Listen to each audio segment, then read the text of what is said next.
स्वप्न को भी हमारे यहाँ सत्य मानते। कहने का प्रयोजन हमारा केवल इतना है, ज्यादा लंबी चर्चा हो गई।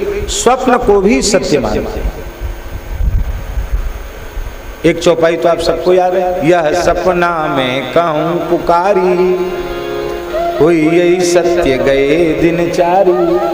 और 4 दिन लगे क्या? और पहले हो गया 4 दिन तो नहीं लगे। और स्वप्ने महाराज जी इतने इतिहास हैं स्वप्न के पुराणों में, बिल्कुल सत्य। इंद्रद्युम्न महाराज को जगन्नाथ जी का दर्शन प्रथम स्वप्न में ही होता है। स्वप्न दर्शन को व्यास भगवान दर्शन मानते हैं। भले ही किसी के मत में स्वप्न मिथ्या हो, पर स्वप्न में जो प्रभु कृपा पूर्वक पधारे हैं वे तो परम सत्य है। उनको मिथ्या कहना भगवत अपराध है। मिथ्या सबके सपने में भगवान भी नहीं आते, तो किसी किसी भाग्यशाली के स्वप्न में आते हैं। भगवत स्वरूप महापुरुष और भगवान इस सबके स्वप्न में नहीं आते। इसी वृंदावन की घटना है। पंडित श्री मोतीराम जी नर्मदा क्षेत्र के विप्र देवता थे। सब कुछ त्याग कर वृंदावन आ गए थे। बेनुगुणित कुंज जहाँ है वहाँ वो रह करके उन्हीं ने वो संतों के लिए भूमि लेकर के, और सब संत भजन करते थे। 3.5 लाख नाम जप सब करते थे। और पंडित जी रोटी मांग करके लाते थे, मधुकरी में संतों को जिमाते थे। इतनी सामर्थ्य नहीं थी। साधु केवल भजन करो, रोटी मांग के हम लाएंगे। पंडित श्री मोतीराम दर्शन किया हमने उनका।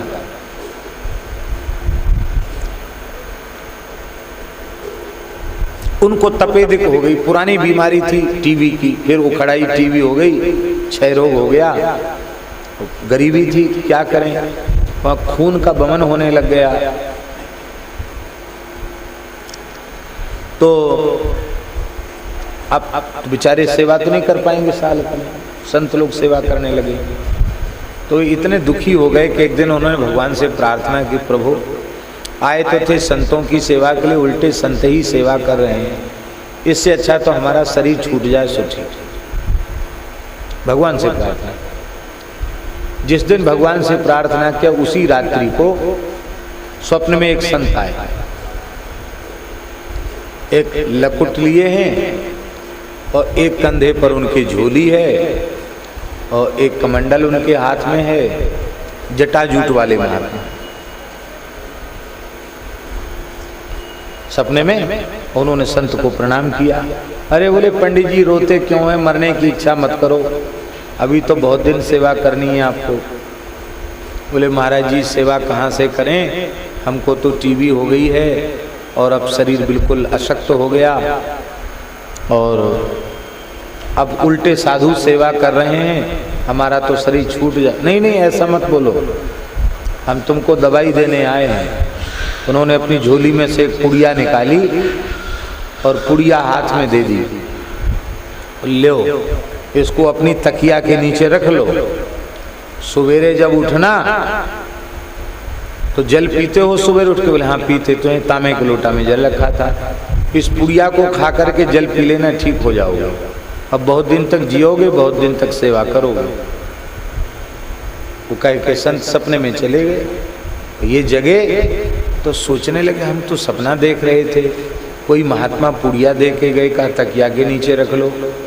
हमने सपने में ही तकिया के नीचे रख दिया और कोठरी बंद है, खुला नहीं है कमरा, कमरा बंद है।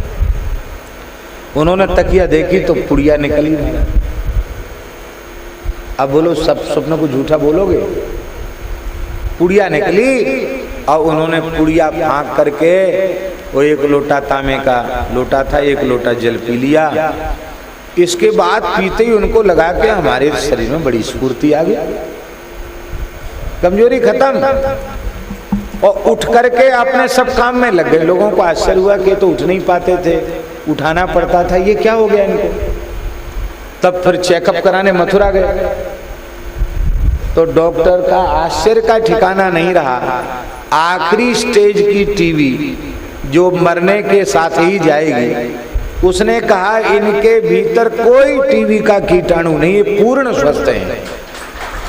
इस घटना के लगभग 20 वर्ष बाद तक पंडित जी का शरीर रहा। हमारे महाराज जी के पास आते थे वो पंडित जी मोतीराम।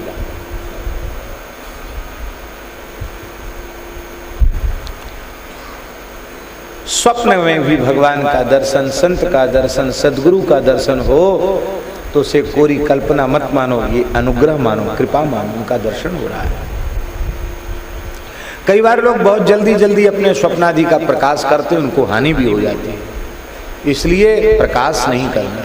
यद्यपि हमें निर्मल मन वाला प्रिय है, कपट छल छिद्र मुझे अच्छा नहीं लगता, लेकिन कोई मलिन हृदय वाला, कपट छल छिद्र वाला व्यक्ति भी पापी से पापी, अधम से अधम मेरी शरण में आ जाए तो भी मैं ये नहीं कहता भैया मुझे तो निर्मल मन वाले अच्छे लगते, तुम मेरे सामने कैसे पड़े, तुम मेरे सामने कैसे आए। मैं सबको स्वीकार कर लेता हूँ। भैया बड़ी विनम्र प्रार्थना है मेरी आप सबसे, केवल और केवल भगवान ही ऐसे हैं जो किसी का भी त्याग नहीं करते। भगवान के अतिरिक्त कोई ऐसा नहीं है, केवल भगवान ऐसे है। आपसे हमारे किसी भी प्रकार के स्वार्थ की सिद्धि हो रही होगी तो ही हम आपको स्वीकार करेंगे, और जिस दिन स्वार्थ सिद्धि में बाधा पड़ेगी आप चाहे जितने प्रिय बने रहो, आपका त्याग कर देंगे। लेकिन हमारे भगवान ऐसे नहीं, और जिसे स्वीकार कर लेते हैं फिर उसका त्याग नहीं करते।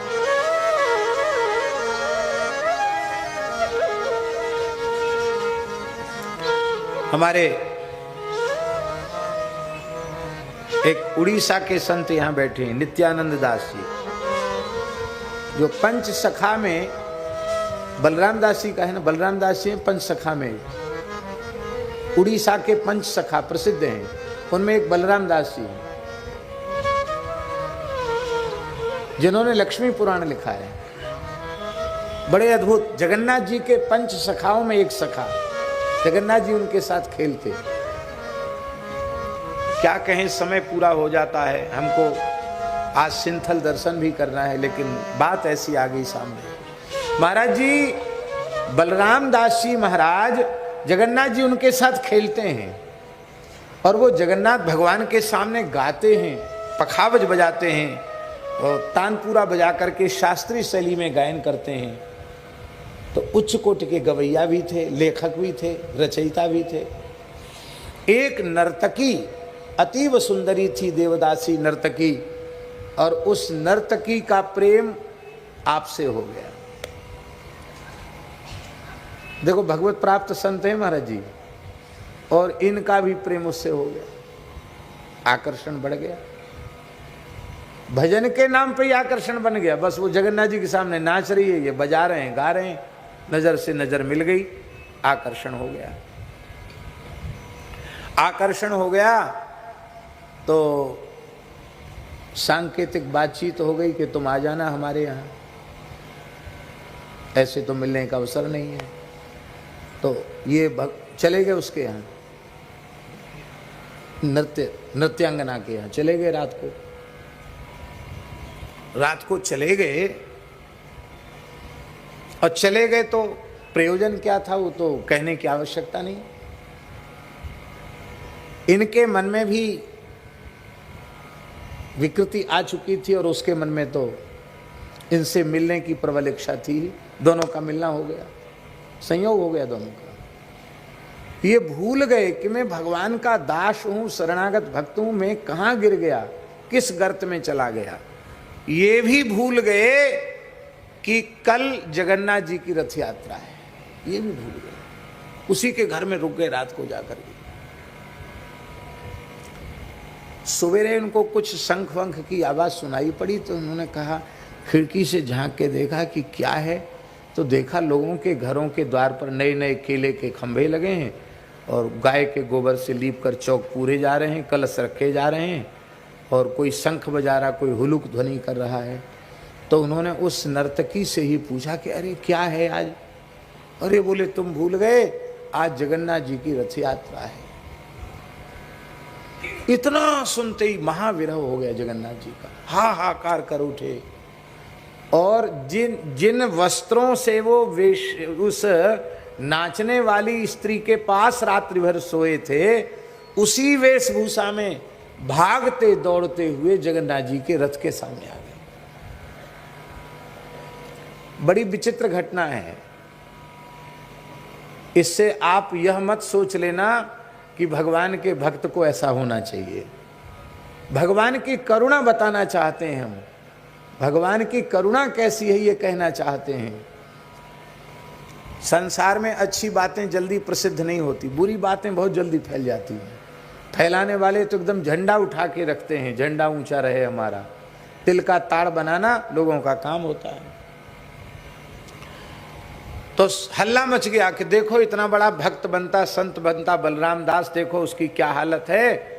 और वो आ गया महाराज उसी स्थिति में, और जगन्नाथ जी की ओर दौड़े। तो पंडों ने उनको पीटा, लाठियों से बहुत पीटा। अरे बोले बड़ा दुष्ट है, निकृष्ट है, बड़ा पापी है, विषयी है, हमको पता है कहाँ होके आया। खूब पिटाई की, बेहोश हो गए। और बोले मर गया, फेंक दो इसको। समुद्र के किनारे उनको डाल दिया।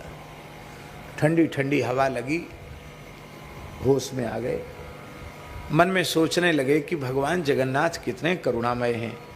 आखिर तो हम जीव हैं, हमसे भूल हुई, हम भगवान को भूल गए और हमारा पतन हो गया। तो ठीक है, दंड तो हमको मिलना ही चाहिए। अच्छा हुआ भगवान ने अपने पार्षदों से हमको पिटवा दिया, बहुत अच्छा हुआ। लेकिन उन्होंने कहा कि खबरदार आप जगन्नाथ जी के सामने मत आना, तो मैं जगन्नाथ महाप्रभु का दर्शन किए बिना कैसे जी पाऊंगा। रोने लगे, मैं रथ यात्रा का दर्शन नहीं कर सकता, रोने लगे। तब उन्होंने क्या किया, समुद्र के किनारे स्नान किया। स्नान करके समुद्र की बालू में ही 3 रथ बनाए, बालू के उंगली से आकार करके, एक जगन्नाथ जी का, एक बलभद्र जी का, एक सुभद्रा जी का। और मानसी में उन बालूका के रथों में जगन्नाथ जी, बलभद्र, सुभद्रा जी तीनों को विराजमान किया। और विराजमान करके वहीं भगवान जगन्नाथ जी की मानसी सेवा करने लगे। अब इधर वो तो समाधि में डूब गए मानसी सेवा में। यह है अपचेत सुदुराचारो भजते माम अनन्य भाग। और महाराज जी इधर जगन्नाथ जी का, बलभद्र जी का, सुभद्रा जी का रथ हिले ही नहीं। बहुत प्रयास किया, रथ बिल्कुल नहीं हिले। दोपहर हो गई, रथ नहीं हिला। मंदिर से, श्री मंदिर से रथ गुंडीचा की ओर चला ही नहीं। राजा ने गिड़गिड़ा कर प्रार्थना की। भगवान शंकराचार्य ने गिड़गिड़ा कर प्रार्थना की, क्योंकि गोवर्धन पीठ है, उस काल की बात है। भगवान किसी की बात नहीं सुने, हिले